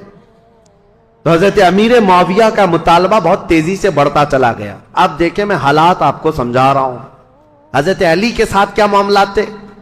جیسے ہی مدینے میں آپ نے باغ ڈور سنبھالی، آپ کے لیے حالات یہ تھے کہ صحیح طریقے سے قاتل کون ہے یہ کسی کو معلوم ہی نہیں تھا، آج تک نہیں معلوم. تو کیونکہ اس گھر میں حضرت عثمان ابن عفان کی بیوی حضرت نائلہ اکیلی تھیں، وہ بہت پردہ دار عورت تھیں. انہوں نے بیان کیا حضرت علی کے سامنے کہ محمد بن ابو بکر چھت سے داخل ہوئے تھے، یہ تو میں نے دیکھا ہے. اور انہوں نے حضرت عثمان کی داڑھی بھی پکڑی تھی، لیکن حضرت عثمان نے ایک جملہ کہا تھا کہ تیرے باپ ابو بکر ہوتے تو یہاں تک تیری حرکت نہ ہو سکتی. یہ سن کر محمد بن ابو بکر چلے گئے اور دروازے پر کھڑے ہو کر وہ رو کر توبہ کرنے لگے. لیکن ان کے ساتھ انجان دو آدمی بھی آئے تھے، میں انہیں نہیں جانتی ہوں نہ پہچانتی ہوں کون لوگ ہیں. اور اس کے بعد حضرت نائلہ جو حضرت عثمان کی بیوی اس وقت جو موجود تھی، وہ کہتی ہیں قتل ہونے کے وقت میں وہاں موجود نہیں تھی، قتل ہو گیا. حضرت علی کے سامنے یہ مقدمہ ہے، بڑا سخت ہے. کسی انجان کو قتل تو نہیں کر سکتے پکڑ کر کے پوری جماعت کو. ظاہر سی بات ہے آپ موب لنچنگ بھی ہو جاتی ہے تو اس پورے موب کو جو ہے نا سزا نہیں دیتے حکومت. پرٹیکولر ایک آدمی کون ہے جو مرڈر کیا ہے اس کو پکڑنا ضروری ہوتا ہے. موب کا جو حملہ ہوتا ہے یہ سب لوگ اس میں شریک ہوتے ہیں. سزائیں چھوٹی چھوٹی ہو سکتی ہیں لیکن مرڈر کا جو جرم ہے وہ سب پر نہیں آتا. اس وقت حضرت علی کے ساتھ یہ معاملہ تھا کہ حقیقت میں قاتل کون ہے یہ نہیں معلوم. تو سیدنا علی بن ابی طالب مدینے کے سارے صحابہ سے کہہ رہے تھے کہ میں بھی حضرت عثمان کے قتل کا قصاص لینا چاہتا ہوں، لیکن قاتل پکڑ کر کے تو لائیں. لوگوں نے کہا یہ مصر کے لوگ تھے، بلوائی تھے، ان سب کو پکڑ کے سزا دیجیے. حضرت علی کہتے ہیں وہ ایسی جماعت سے ہیں جن پر میرا قابو نہیں ہے، ابھی ابھی خلیفہ بنے ہیں اور مصر میں نیا اسلام ہے. یہ بلوائی یہ جتنے ہیں وہاں پر ایک فتنہ بھی پیدا ہو چکا تھا، تو وہ جدت پسند لوگ تھے، نئے نئے قسم کے اسلام میں آئے ہوئے تھے. حضرت علی ان مصلحتوں کو دیکھ کر خون عثمان کا بدلہ لینے میں آپ نے فرمایا کہ اس کو بعد میں حالات کے ٹھنڈے ہو جانے کے بعد لیا جائے گا، بس بات اتنی تھی. لیکن غلط فہمی بڑھتی گئی اور یہ غلط فہمی کو ڈالنے والا کون تھا؟ اسی لیے میں نے کل آپ کے سامنے ایک نام بتایا تھا، عبداللہ بن سبا، ایران کا رہنے والا ایک یہودی جو اسلام میں آیا تھا. اس نے اپنا کام شروع کر دیا مدینے میں جا کر اور دیگر جگہ پر ملک شام میں لوگوں کو بھڑکانا شروع کیا. پہلے تو حضرت علی کی حمایت میں بولتا تھا، اب حضرت علی خلافت پہ آئے تو حضرت عثمان کے قتل کا بدلہ لینے کے لیے ابھارنے لگ گیا. اب ہوا یہ کہ حضرت عائشہ صدیقہ رضی اللہ تعالیٰ عنہ، ان کا بھی کردار ہے تاریخ میں، ام المومنین ہے، زبان نہ کھولنا ان کے لیے بھی گستاخی کے لیے، ایمان برباد ہو جائے گا. ام المومنین رسول اللہ صلی اللہ علیہ وسلم کی محبوبہ ہیں، زوجہ ہیں. یہ حج پر گئی ہوئی تھیں اور حج سے واپس آنے کے وقت حضرت عثمان کا قتل ہو گیا تھا اور یہ خبر حضرت عائشہ کو پہنچ گئی. حضرت عائشہ کا مقام تھا صحابہ میں سب میں بھی، کیونکہ ام المومنین نے سب لوگ احترام کرتے تھے. حضرت عائشہ کے پاس جب یہ خبر پہنچی تو حضرت زبیر اور حضرت طلحہ یہ دونوں حضرت علی کے ہاتھ پر بیعت کر چکے تھے مدینے میں، لیکن حالات جب سنگین ہونے لگے تو یہ مدینہ چھوڑ کر مکہ چلے گئے. کون؟ یہ بڑے دو صحابہ عشرہ مبشرہ میں. حضرت زبیر حضور صلی اللہ تعالیٰ علیہ وسلم کے یہ بھی بھائی لگتے ہیں، پھوپھی کے بیٹے ہیں، سگی پھوپھی کے بیٹے ہیں حضرت زبیر. جیسے حضرت علی چاچا کے بیٹے ہیں، حضرت زبیر پھوپھی کے بیٹے ہیں. تو حضرت زبیر اور حضرت طلحہ دونوں مکہ چلے گئے اور یہ دونوں جا کر حضرت عائشہ سے ملاقات کیا پردے میں اور ان کو حالات بتائے مدینے میں کیا کیا ہوا، حضرت عثمان کا قتل کیسے ہوا. حضرت عائشہ بہت جلال میں آئی، کہا ہم جانتے ہیں عثمان بن عفان کے اخلاق اور ان کی کردار کو، سارے صحابہ ان کی پاکیزگی کی گواہی دیتے تھے. حضرت عائشہ کہتی ہے میں وہ دن بھی جانتی ہوں جب رسول اللہ صلی اللہ تعالیٰ علیہ وسلم حجرے میں بیٹھے ہوتے، کئی لوگ آتے حضور اسی طرح لیٹے رہتے، جب عثمان آتے تو حضور اپنی تہبند سے ہی کر لیتے تھے. حضرت عائشہ کہتی ہیں میں گواہ ہوں اور میں پوچھتی یا رسول اللہ عثمان کے آنے پر اپنی تہبند آپ پیر سے نیچے تک کرتے ہیں اور اٹھ کر بیٹھتے ہیں، کیوں ایسا؟ حضرت عثمان کے متعلق حضور نے فرمایا اے عائشہ کیا میں اس سے حیا نہ کروں جس سے اللہ کے فرشتے حیا کرتے ہیں، اللہ کے فرشتے جس سے حیا کرتے ہیں. میرے عزیز، حضرت عائشہ نے جب یہ کہا اور وہ جلال میں آئیں، واپس مکہ لوٹ کر آئیں، کہا جب مدینے کے حالات اتنے خراب ہو گئے تو اب کیا کرنا چاہیے؟ مکہ والوں کو جمع کر کے حضرت عائشہ نے خطبہ دیا، اور اس خطبے میں آپ نے یہی فرمایا کہ عثمان بن عفان خلیفہ اسلام تھے، خلیفہ برحق تھے، ان کا قتل پورے اسلام کے لیے کلنک ہے، اس کا بدلہ تو لینا ہوگا، قصاص ضروری ہے، ورنہ اسلام پر یہ دھبا ہمیشہ کے لیے رہ جائے گا۔ حضرت عائشہ کی تقریر پر جوش آیا لوگوں میں، اور پھر مکہ والے بھی جمع ہو گئے۔ مکہ والوں نے سب آ کر کے حضرت عائشہ سے کہا کہ یہ بدلہ لینے کا طریقہ کیا ہے؟ حضرت علی خلیفہ ہو گئے اور انہوں نے سب سے بیعت لی ہے، لیکن طریقہ کیا ہے؟ حضرت عائشہ اب اس بارے میں مشورہ کر رہی تھی، ہاں طریقہ کیا ہے، اس پر بھی تو سوچنا چاہیے کہ خون عثمان کا بدلہ لینا ہے، لیکن وہ قوم مصر کے رہنے والی ہے اور مصر میں ہماری پہنچ نہیں، کیسے؟ تو اس میں جب صحابہ کی میٹنگیں ہونے لگی مکہ میں، تو اب میں آپ کو بتاؤں، یہاں سے ایک نئی جنگ کی ابتدا ہو گئی۔ حضرت عائشہ اپنی اونٹنی پر سوار ہو کر، پہلے لوگوں نے کہا کہ ملک شام چلتے ہیں، امیر معاویہ نے بھی خون کے بدلے کا اعلان کیا، یا پھر مدینے چلتے ہیں، لیکن ان دونوں رائے کو آپ نے، حضرت عائشہ صدیقہ نے چھوڑ دیا اور بصرہ کی طرف آپ روانہ ہو گئیں۔ بصرہ عراق کا ایک شہر ہے۔ اس بیچ میں کئی ایسے محتاط صحابہ ہیں جو اس جنگ میں شامل نہیں ہوئے۔ حضرت عائشہ جب جانے لگیں، کیونکہ میٹنگیں اتنی ہو گئی تھیں، اور جب لوگ یہ کہنے لگے کہ یہ بدلہ لینا تو خلیفہ وقت کا کام ہے، تو حضرت علی اس وقت بدلہ قصاص لینے پر تیار نہیں تھے، یا یہ فرما رہے تھے کہ ابھی اس قوم سے ہمارا پالا نہیں ہے، یا اس قوم پر ہمارا قابو نہیں ہے، ہم بعد میں بدلہ لیں گے، لیکن یہ مطالبہ شدت اختیار کر گیا۔ اب حضرت علی کو مدینے میں بھی آ کر خبر پہنچ گئی کہ حضرت عائشہ لوگوں میں جمع ہو گئی، اور انہوں نے خون عثمان کا قصاص لینے کا اعلان کر دیا، اور حضرت علی کو یہ بھی خبر مل گئی کہ امیر معاویہ کو جو ہم نے خط لکھا تھا، حضرت امیر معاویہ نے بدلے میں خط بھیجا جو بالکل خالی تھا، کچھ بھی لکھا ہوا نہیں تھا۔ حضرت علی سمجھ گئے معاملات سنگین ہے، یعنی امیر معاویہ نے وہاں سے اعلان یہ کر دیا ہے کہ پہلے خون عثمان کا بدلہ لیا جائے گا، بعد میں حضرت علی کی بیعت اور خلافت کا معاملہ ہوگا۔ اب یہ بظاہر ٹکراؤ والی صورت ہے، ایک طرف سے مطالبہ ہے شدت سے بدلہ لینے کا، اور ایک طرف حضرت علی مصلحت کو دیکھ رہے تھے، حکمت کو دیکھ رہے تھے۔ اس وقت حضرت علی کہتے ہیں اس خانہ جنگی کو، جس کو کہتے ہیں گرہ یدھ، اپنے اندر چلنے والی جنگ کو اگر خاتمہ نہ کیا جائے تو اس کا بہت بڑا نقصان اٹھانا پڑے گا اور ہمارا شیرازہ منتشر ہو جائے گا۔ حضرت علی مدینے میں لوگوں کو جمع کرتے ہیں، چلو ہم اس معاملے کو ٹھنڈا کریں گے۔ جب سب لوگ جمع ہوئے حضرت علی کے ساتھ، حضرت علی اب کوفہ کی طرف روانہ ہو گئے۔ حضرت علی کے ساتھ اس وقت 10,000 لوگ تھے۔ میرے عزیزو، جب 10,000 لوگ ادھر ہیں، حضرت عائشہ کے ساتھ شروع میں 3,000 تھے، پھر راستے میں کئی لوگ شامل ہوئے، وہاں پر بھی 10,000 کی تعداد۔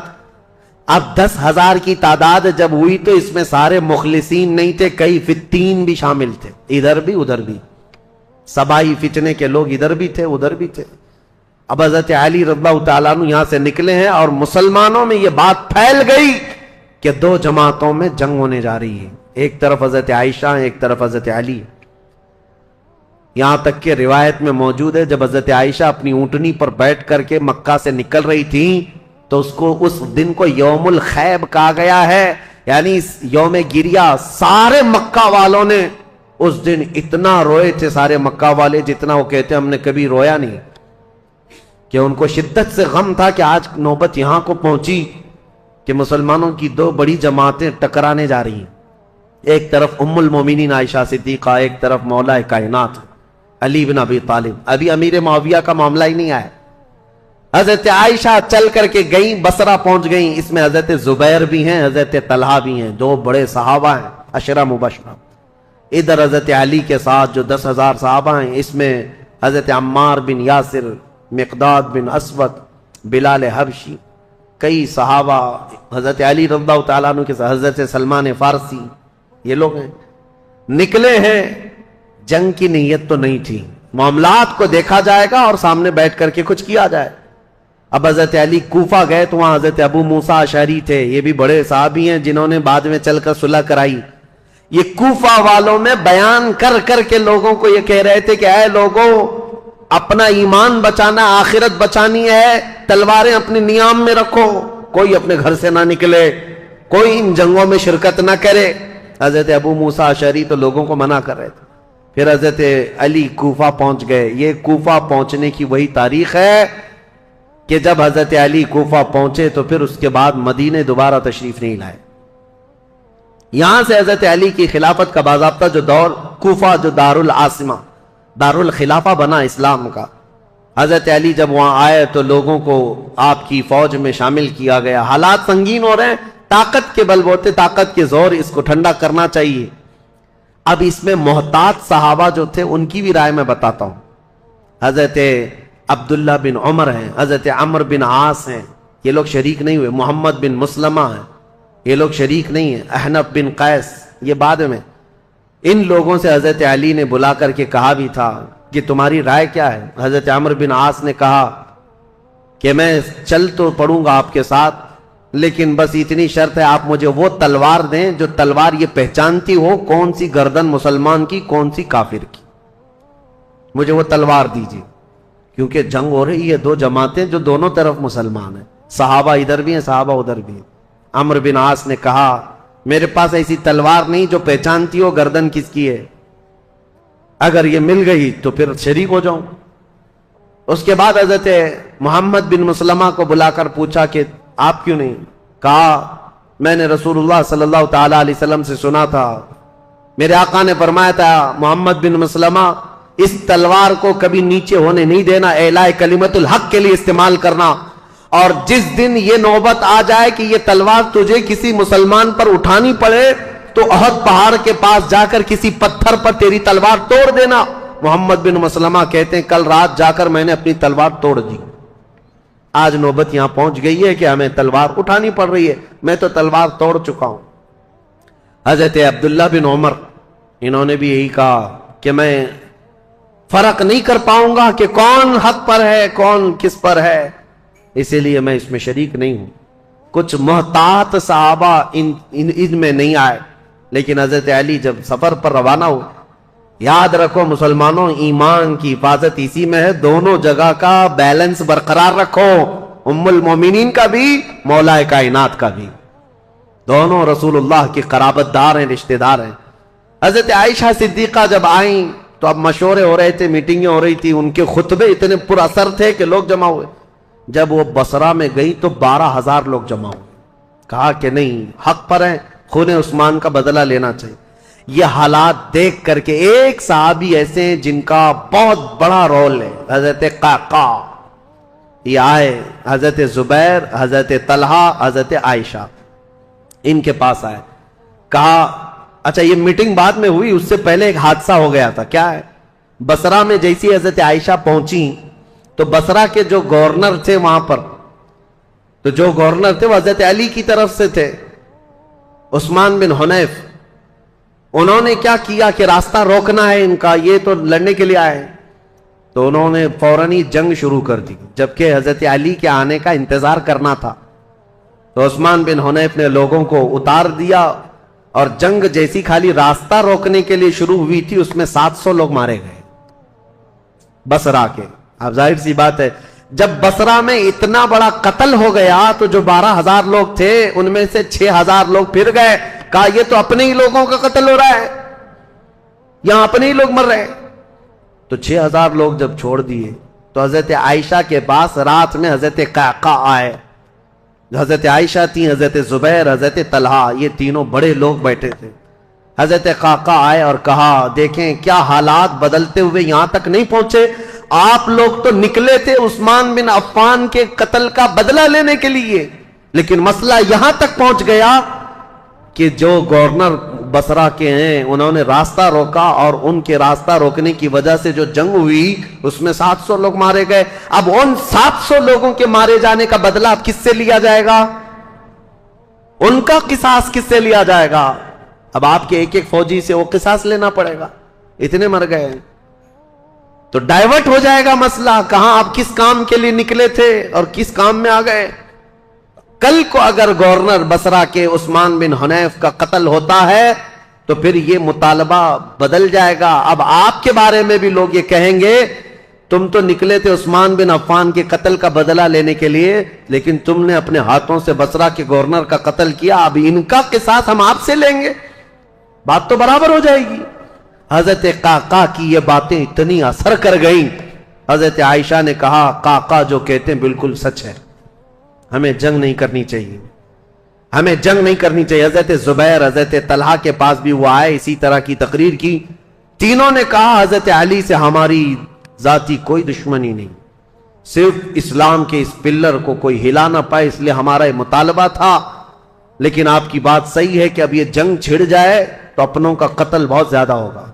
تو حضرت قعقاع سے ان تینوں نے کہا جو باتیں آپ نے ہم سے کی ہیں یہی باتیں علی بن ابی طالب سے بھی کرو، اگر وہ بھی راضی ہیں یہ مصالحت کے لیے تو جنگ کی ضرورت ہی نہیں. تو حضرت قعقاع سیدھے کوفہ گئے حضرت علی کے پاس. یہی ساری باتیں حضرت علی کے پاس انہوں نے رکھا، کہا ایسے حالات ہیں. حضرت علی نے گرین سگنل دے دیا اور کہا ہم بھی جنگ کے لیے نہیں آئے قعقاع، جو تم باتیں کر رہے ہو ہم بیٹھیں گے، زبیر اور طلحہ میرے بھائی ہیں، ہم مصالحت کے لیے جائیں گے. حضرت علی جب آئے بصرہ تو یہ دونوں جماعتیں، حضرت عائشہ کی جماعت ہے، حضرت علی بن ابی طالب کی. سنو توجہ سے، اب اصل مسئلہ شروع ہوتا ہے. رات کو میٹنگیں ہوئی مصالحت کے لیے. حضرت قعقاع کبھی ادھر گئے کبھی ادھر گئے، دونوں نے رات میں ایگریمنٹ بھی لکھ لیا. حضرت زبیر خود چل کر کے حضرت علی کے پاس آئے. حضرت علی سے گفتگو کرنے سے پہلے ہی حضرت علی نے ان سے پوچھا اے زبیر تمہیں یاد ہے رسول اللہ صلی اللہ علیہ وسلم نے ایک مرتبہ میں بھی تھا اور تم بھی تھے. سنو حضرت علی حدیث سنا رہے ہیں، حضرت زبیر کو یاد دلا رہے ہیں. کہا میں بھی تھا تم بھی تھے، رسول اللہ نے تم سے یہ نہیں کہا تھا اے زبیر ایک دن تم علی سے لڑو گے اور علی حق پر ہوں گے، ایک دن تم علی سے لڑو گے اور علی حق پر ہوں گے. تو حضرت زبیر نے کہا سچ کہا علی تو نے، میں نے رسول اللہ سے سنا تھا. کہا حضرت زبیر اسی دن وہاں سے کہتے میں لڑنا نہیں چاہتا تم سے، نکل گئے. جیسے ہی حضرت زبیر گئے حضرت طلحہ نے پوچھا ان سے کیا بات ہے. حضرت زبیر نے کہا علی نے مجھے وہ حدیث یاد دلائی جو رسول اللہ نے میری زندگی میں کہا تھا، علی حق پر ہے، علی حق پر ہے. حضرت زبیر چل پڑے تو حضرت طلحہ نے کہا اے زبیر میں بھی اس فعل پر اس کام پر نادم ہوں، شرمندہ ہوں، میں بھی نکل چلتا ہوں. یہ رات کی خبر جو ہو رہی تھی حضرت عائشہ رضی اللہ تعالیٰ عنہ کے پاس پہنچی تھی. حضرت عائشہ کے ساتھ ایک معاملہ ہوا تھا راستے میں، وہ بھی میں تاریخ میں ہے میں آپ کو بتاتا ہوں. جب حضرت عائشہ کی یہ فوج چل رہی تھی مقام حواب ایک جگہ آئی جہاں کتے بھونکنے لگے. حضرت عائشہ نے فوراً اونٹنی کو کھڑا کر دیا اور پوچھا یہ اس جگہ کا نام کیا ہے. لوگوں نے کہا مقام حواب. تو ڈر گئیں، کپ کپی آ گئی جسم میں. کہا ماں عائشہ صدیقہ کیا ہوا کیا؟ کہا میں نے رسول اللہ سے ایک حدیث سنی تھی، میرے آقا نے فرمایا اے عائشہ ایک بار تم مسلمانوں کے ساتھ سفر پر ہوگی تو اللہ کی قسم دیتا ہوں اس جماعت میں تم مت جانا جس میں حواب کے کتے بھونکیں گے. حضور سے میں نے یہ سنا تھا حواب کے کتے بھونکیں گے جس جماعت میں، اس جماعت میں جانا مت. حضرت عائشہ نے کہا کہ اگر یہاں حواب کا مقام ہے تو کتے بھونک رہے ہیں اور میں نہیں چاہتی کہ اس جماعت میں ہوں. یہ بصرہ آنے سے پہلے کی بات ہے. لیکن کیا بتائیں جماعت میں فتنہ انگیزی کرنے والے جو سبائی لوگ تھے ان میں 40 لوگ ایسے آئے جنہوں نے اللہ رسول کی قسم اٹھائی، قرآن کی قسم اٹھا کر کہا یہ حواب کا مقام ہے ہی نہیں، حواب ہے نہیں، یہ دوسری جگہ ہے، یہاں کے کتے روز بھونکتے رہتے. حضرت عائشہ کو حلف لے کر کے انہوں نے کہا یہ حواب کا مقام نہیں ہے. تب حضرت عائشہ پھر چل پڑی جبکہ وہ مقام حواب ہی تھا. حضرت عائشہ جب بصرہ پہنچی تو اب حالات جو مصالحت کے ہو رہے تھے، رات کو ایگریمنٹ لکھ دیا گیا. لیکن جیسے ہی یہ سبائی 3 لوگوں کو پتا چلا دونوں جماعتوں میں صلح ہو رہی ہے تو دونوں لوگ دونوں جماعتوں میں صلح کی بات سن کر یہ سبائی لوگ جتنے جنگ میں شریک تھے سب کے سب بھڑک اٹھے اور کہا ہم یہاں تک صلح کرنے آئے ہیں، ہم تو ایک دوسرے کی گردن مارنے آئے ہیں، اگر یہ بڑے لوگ صلح کر رہے ہیں تو ہم تو نہیں صلح کریں گے. یہ فتنہ اٹھایا گیا اور صبح ہوتے ہی حضرت زبیر جا رہے تھے اپنا سامان لے کر اس میدان سے نکل رہے تھے، ایک سبائی شخص آیا اور حضرت زبیر کو پیچھے سے نیزہ مار کر شہید کر دیا۔ رسول اللہ صلی اللہ علیہ وسلم کے بھائی، پھپھیرے بھائی، عشرہ مبشرہ میں سے حضرت زبیر جیسے ہی شہید ہوئے، حضرت طلحہ دوڑتے ہوئے آئے کہ ظالم جماعت نے حضرت زبیر کو مار دیا ہے، رسول اللہ کے اس صحابی کا قتل ہوا، یہ پہلا قتل ہوا ہے۔ جیسی حضرت طلحہ ان کی لاش کے پاس دوڑتے ہوئے آئے، ان سبائیوں نے حضرت طلحہ کی بھی گردن مار دی۔ 2 عشرہ مبشرہ میں سے صحابہ تھے، قتل ہو گئے۔ اب ہوا یہ کہ جیسے ہی حضرت زبیر اور حضرت طلحہ شہید ہوئے تو یہ جو جماعت آئی تھی، ان سب میں یہ اعلان ہوا کہ حضرت علی کے ساتھ جو جماعت آئی ہے انہوں نے وعدہ خلافی کی ہے، رات کو صلح کیا اور صبح قتل کیا ہے، اس اعتبار سے جنگ شروع ہو گئی۔ ادھر سے جو حضرت عائشہ کے ساتھ لوگ آئے تھے وہ جنگ میں کود پڑے اور ادھر سے جو تھے وہ بھی جنگ میں کود پڑے۔ یہ گھمسان کی جنگ چلتی رہی، اتنی سخت جنگ تھی، اتنی سخت جنگ تھی کہ ایک دن کے اندر 12,000 مسلمان قتل ہوئے۔ بہت سخت قسم کی یہ تاریخ ہے۔ یہ مجھے بتانا اس لیے بھی ضروری ہے کہ کوئی اٹھ پٹانگ تمہارے دلوں میں نہ ڈال دے۔ ہوا کیا تھا حقیقت یہ میں بتا رہا ہوں، لیکن حضرت عائشہ رضی اللہ تعالیٰ عنہ اب بات کرنا چاہ رہی ہیں حضرت علی سے، اور حضرت علی عائشہ سے بات کرنا چاہ رہے ہیں۔ بیچ میں راستہ ایسا جنگ کا گھمسان چھڑا ہوا ہے کہ نہ ایک دوسرے سے بات کرنے کا موقع مل رہا ہے۔ یہاں تک کہ حضرت عائشہ کا اونٹ جس پر وہ بیٹھی ہوئی تھی، اس کا نام ہی جنگ جمل ہے، جمل عربی میں اونٹ کو کہتے ہیں، نام ہی جنگ کا جمل رکھ دیا گیا کیونکہ اونٹ پر ایک جھوپڑی لگائی جاتی تھی کجاوا، اس میں حضرت عائشہ بیٹھی ہوئی تھی۔ اس اونٹ پر اتنے حملے کر دیے تھے، اتنے حملے کر دیے ادھر کی جماعت والوں نے کہ حضرت عائشہ کی حفاظت کے لیے جو ادھر موجود تھے وہ عزت قبیلے کے لوگ ان میں صرف اونٹ کی حفاظت کے لیے 700 لوگ قتل ہو گئے تھے۔ ایک گرتا تھا، دوسرا پکڑتا تھا، دوسرا گرتا تھا، تیسرا پکڑتا تھا، لیکن ان جان بازوں نے اونٹ کو گرنے نہیں دیا۔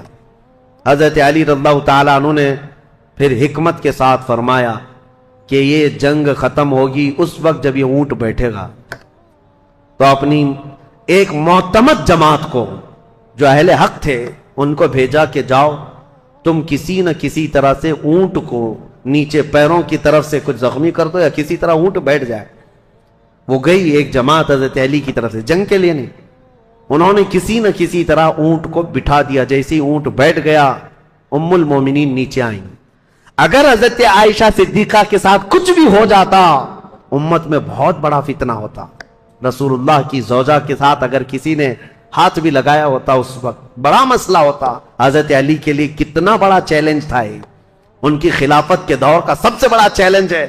ایک طرف ام المومنین کی عزت کو بچانا ہے کیونکہ پورے مومنین کا وقار ہے، رسول اللہ کا گھر ہے، تو حضرت علی نے گرنے نہیں دیا۔ اور اس کے بعد حضرت علی رضی اللہ تعالیٰ عنہ نے پیغام بھیجا حضرت عائشہ کو کسی نہ کسی طرح سے اس کجاوے سے نکال کر لایا۔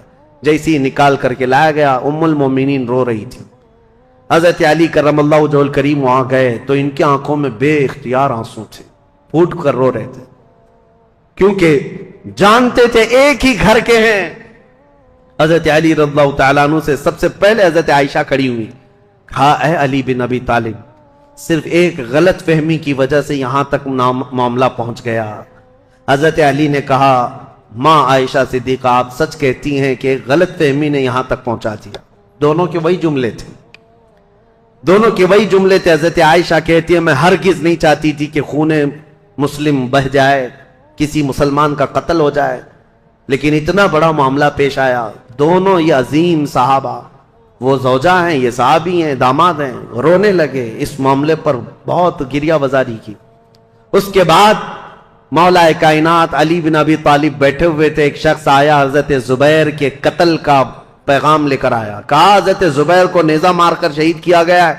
حضرت علی نے کہا سنو رسول اللہ صلی اللہ علیہ وسلم کی حدیث میں اس کو سنا دوں جس نے حضرت زبیر کو قتل کیا۔ میں گواہ ہوں، رسول اللہ نے اپنی زندگی میں فرمایا تھا اے علی دیکھنا ایک دن آئے گا میرے اس زبیر کو کچھ لوگ بے گناہ قتل کر دیں گے، اور علی تو اسے بشارت دے دینا کہ وہ شخص اپنی تلوار سمیت ہمیشہ کے لیے دوزخ میں جائے گا۔ حضرت علی نے کہا بشارت ہو تجھ کو ابن صفیہ کا قتل کرنے والے، کیونکہ حضرت زبیر کی ماں کا نام صفیہ تھا جو رسول اللہ کی پھوپھی ہیں، ان کے قتل کرنے والے کو حضرت علی نے جہنم کی بشارت دی۔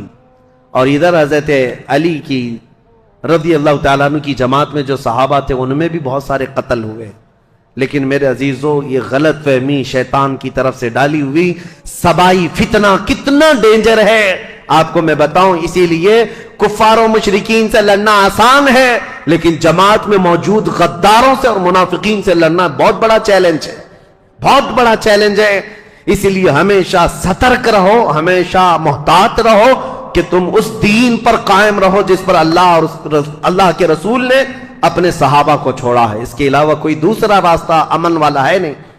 یہ جنگ جمل ہے، اس کے بعد دونوں کے درمیان مصالحت ہو گئی اور پھر حضرت علی رضی اللہ تعالیٰ عنہ کوفہ واپس چلے گئے، حضرت عائشہ صدیقہ رضی اللہ تعالیٰ عنہ واپس مکہ مکرمہ آئیں۔ یہاں تک کہ میں آپ کو بتاؤں حضرت عائشہ جب نکلی تھی تو حضور کی ساری بیویاں، حضور کی ساری ازواج حضرت عائشہ کے ساتھ جا رہی تھی، لیکن جب حضرت عائشہ بصرہ جانے لگی تو حضور کی ساری ازواج وہاں سے نکل پڑی، کوئی ساتھ نہ آئی۔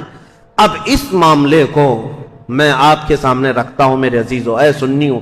پہلی بات تو یہ ہے ہم میں سے کوئی اس لائق نہیں کہ ان دو جماعتوں میں کسی ایک کو کے لیے فیصلہ کر سکے۔ کیا آپ میں سے کسی کی اہلیت ہے؟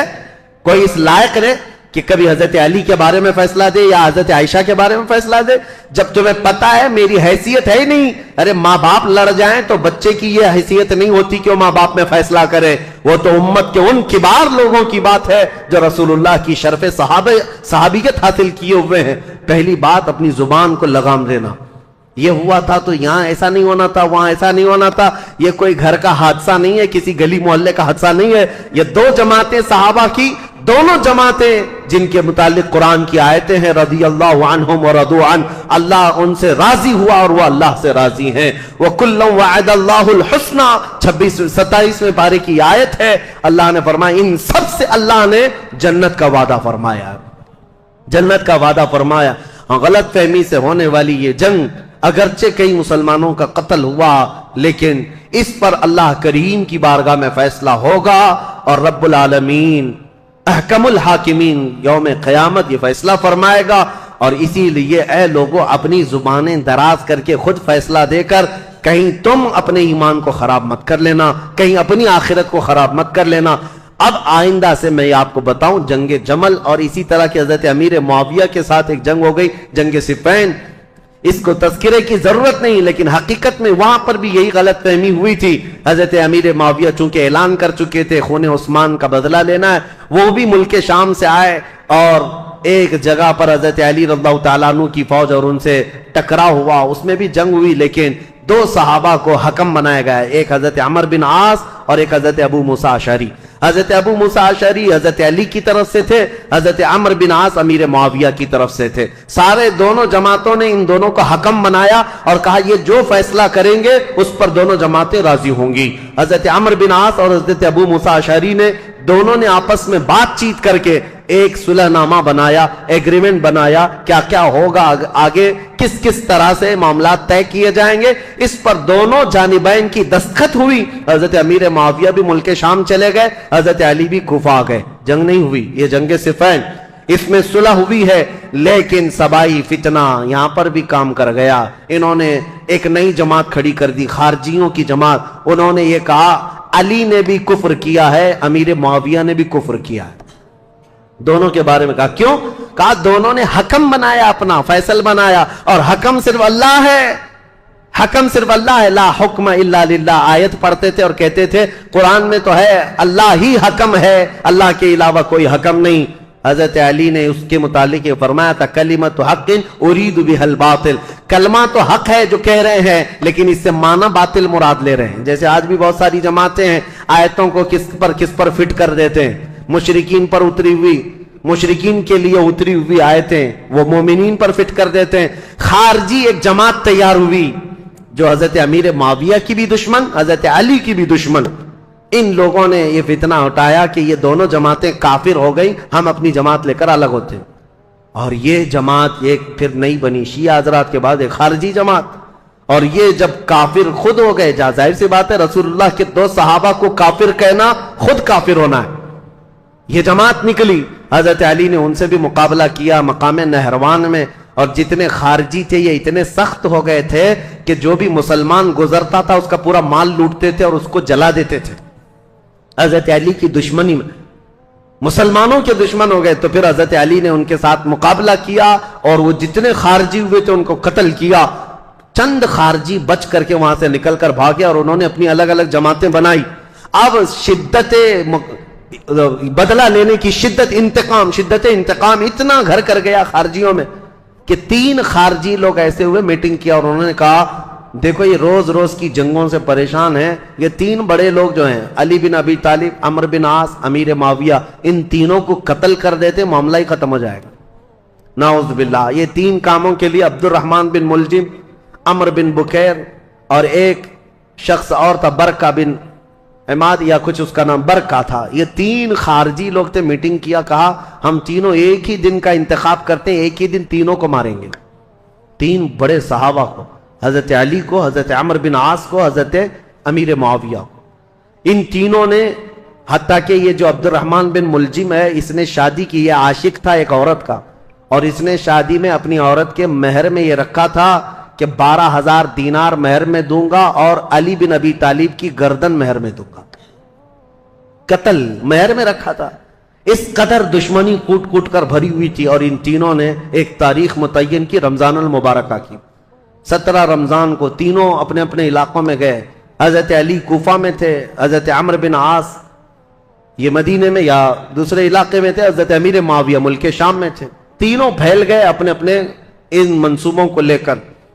اور حضرت امیر معاویہ، حضرت عمرو بن عاص کے لیے جو لوگ گئے تھے، ایک برکہ اور ایک جو حضرت عمرو بن عاص کو قتل کرنے والا تھا، یہ تینوں بکیر، عمرو بن بکیر، یہ دونوں جو ہے اپنی پلاننگ میں فیل ہوئے، لیکن عبد الرحمن بن ملجم یہ تلوار کو زہر میں بجھا کر کے کوفہ میں روز انتقام کی آگ میں بھڑکتا رہا، اور حضرت علی رضی اللہ تعالیٰ عنہ ایک رات سوئے ہیں اور خواب میں رسول اللہ صلی اللہ علیہ وسلم کو دیکھا، جیسے حضرت عثمان اپنی شہادت کے دن ایک دن پہلے دیکھے۔ حضرت علی رضی اللہ تعالیٰ عنہ نے خواب میں رسول اللہ سے عرض کیا، یا رسول اللہ میری امت نے مجھے ٹھیس پہنچائی، آپ کی امت کے کچھ لوگوں نے مجھے ٹھیس پہنچائی۔ رسول کریم صلی اللہ تعالیٰ علیہ وسلم نے فرمایا، اے علی تم کل کھڑے ہو جانا، ان قریب وہ پوری قوم ہلاک ہوگی جس نے تجھے ٹھیس پہنچائی۔ رسول کریم صلی اللہ تعالیٰ علیہ وسلم نے فرمایا، اور ان کی زندگی میں ہی یہ حضور نے فرمایا تھا، علی جو جماعت تم سے نفرت کرے گی وہ جہنم میں جائے گی۔ حضور نے تو منافق کی علامت بھی بتائے، جس کو علی سے بغض ہوگا وہ مومن نہیں منافق ہوگا، زندگی میں فرمایا تھا۔ تو حضرت علی نے خواب دیکھا، صبح حضرت حسن کو اٹھایا بستر سے، امام حسین کو اٹھایا، کوفہ میں تھے، کہا کہ چلو فجر کی نماز کے لیے جا رہے تھے، اور حضرت علی کی عادت تھی فجر کی نماز کے لیے لوگوں کو جگاتے تھے، ہر گھر سے آواز دیتے تھے زور سے۔ حضرت حسن اور حضرت حسین کو اٹھایا اور کہا میں نے خواب میں رسول اللہ کو دیکھا ہے، اور رسول پاک صلی اللہ تعالیٰ علیہ وسلم نے مجھ سے یہ فرمایا، وعدہ فرمایا۔ اور اس کے بعد یہ کہتے ہوئے حضرت علی محراب کی طرف بڑھ رہے تھے، سارے لوگوں کو، یہ عبد الرحمن بن ملجم نے حضرت علی کرم اللہ وجہہ الکریم کے چہرے پر وار کیا، اور وہ تلوار سے حضرت علی رضی اللہ تعالیٰ عنہ کے انجانے میں چہرے سے ایسا گھاؤ بیٹھا کہ ایک ایک بات دیگرے کئی حملے کیے نماز پر جانے والے کے لیے، اور اسی وقت حضرت علی رضی اللہ تعالیٰ عنہ کے جسم میں زہر بھی سرایت کر گیا، چہرے سے لے کر حضرت علی رضی اللہ تعالیٰ عنہ کے کندھے تک زخم آیا تھا۔ آپ زمین پر آ گئے تو آپ کو سارے لوگوں نے اٹھایا، یہ فجر کا وقت تھا، 17 رمضان المبارک کی تاریخ تھی، مولا کائنات علی مرتضیٰ رضی اللہ تعالیٰ عنہ کو گھر لایا گیا تو آپ جام شہادت نوش فرما گئے۔ اس حیدر کرار فاتح خیبر کی شہادت ہو گئی 17 رمضان کو۔ مارنے والا قاتل عبد الرحمن بن ملجم، اس کو پکڑ کر کے لوگوں نے ٹکڑے کر دیے تھے، اور اس کے ٹکڑے جلا دیے گئے تھے، خارجی تھا، لیکن میرے عزیزوں مولا کرم اللہ وجہ الکریم علی بن ابی طالب کے قتل کے ساتھ ہی اسلام کا تاریخ کا ایک دروازہ بند ہو گیا۔ یہ ایک ایسا دور تھا جہاں پر خلافت راشدہ ختم ہو گئی. خلفائے راشدین جو 4 ہیں، اور بعض نے حضرت حسن بن ابی طالب کو بھی خلفائے راشدین میں شمار کیا. اب میں یہاں تاریخ کو روک دیتا ہوں اور عرض کرتا ہوں، میرے آقا نے فرمایا تھا کہ میرے بعد 30 سال خلافت ہوگی. الخلافت بعدی 30 ثم الملوک. 30 سال میرے بعد خلافت ہوگی اور اس کے بعد بادشاہت آ جائے گی. اب حساب کرو، سیدنا ابو بکر صدیق کا زمانہ 2.5 سال کا، 2 سال کچھ مہینے. حضرت عمر فاروق رضی اللہ تعالیٰ عنہ کا زمانہ 10 سال، کتنے ہوئے؟ 12.5 سال. حضرت عثمان بن عفان رضی اللہ تعالیٰ عنہ کا زمانہ 12 سال، کتنے ہوئے؟ 24.5 سال. حضرت علی بن ابی طالب رضی اللہ تعالیٰ عنہ کی خلافت کا کل زمانہ 5 سال کچھ مہینے تھا، کتنے ہوئے؟ 29 سال. 6 مہینے بچے تھے جس میں حضرت امام حسن خلیفہ ہوئے تھے. اسی لیے بہت سارے مفسرین محدثین یہ کہتے ہیں وہ بھی خلفائے راشدین میں شامل ہیں. 6 مہینے کے بعد انہوں نے خلافت امیر معاویہ کو دے دی تھی. لیکن خلافت کا دروازہ یہاں پر جو راشدہ ہے، خلافت راشدہ بند ہو گیا. خلفائے راشدین کا وہ سنہرا دور ختم ہو گیا. عزیزان گرامی، اسلام کی تاریخ کی وہ سچائیاں ہیں جو ہر جوان کو سننا چاہیے. 17 رمضان کو کوفہ والے کہتے ہیں بدلیاں ایسی چھا گئی تھیں، لگتا تھا کہ لوگ تو لوگ ہیں، آسمان بھی رو پڑا ہے علی بن ابی طالب کی شہادت میں.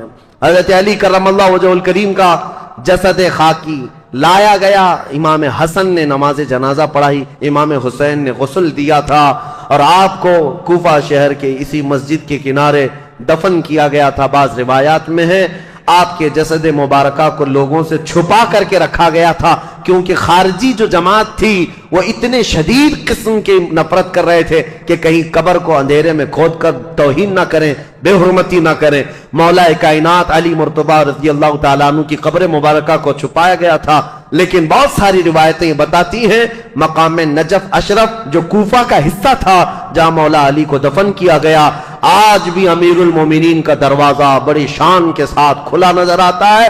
اور ان کی تربت انور پر جب جھنڈا لہراتا ہے تو میرے عزیزوں کئی مرتبہ نجف جانے کا موقع ملا، کئی مرتبہ عراق گیا. جب بھی اس لہراتے ہوئے جھنڈے کو دیکھتا ہوں تو خیبر یاد آ جاتا ہے.